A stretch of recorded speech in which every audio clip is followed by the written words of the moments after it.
Try these IOD molds with me for the first time while I try not to mess up upcycling this bottle. Hopefully this isn't just another learning experience and ends up in the trash. Some of my favorite molds to use are redesigned with Prima, and I even like using the fondant joints you can grab off Amazon. But I borrowed these from my friend Crafty Kathy and figured let's give them a whirl for this upcycling project for a video that I'm making on YouTube. Since I do decorative art for a living, I usually am always pinching pennies in the craft corner so I can figure out ways to make new things, create new things, give people new ideas, and wanted to borrow the molds before I started investing in buying the molds. I absolutely love the micro rim on these. The molds themselves are a little tough, so peeling them out is rough. If you want to dust yours with cornstarch, you can absolutely do that. But once I had them out, we were good to go. I thought these were perfect to try and recreate this high-end dupe I seen on Pottery Barn. It's not exact, obviously, it's inspired, but you get the idea, okay? The molds came in clutch to be able to recreate what I felt was that 3D pop-up.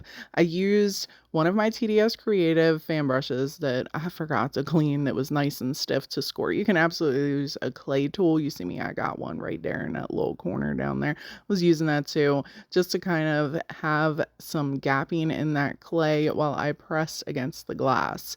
One of the reasons why I prepped the glass first was so this way it had something to settle onto instead of just the glass. While I really enjoy creating on glass pieces, they are a pain to prep, and it's always the little things like this that seem to take forever. I'm not a big resin user. I'm not big on using a lot of chemicals in my projects, so clay is a huge go-to for me. I like paper clay for anyone interested in what type I'm using, and type on quick and thick for the attachments. I feel like the hummingbird was an amazing addition to our little cluster of floral pieces here.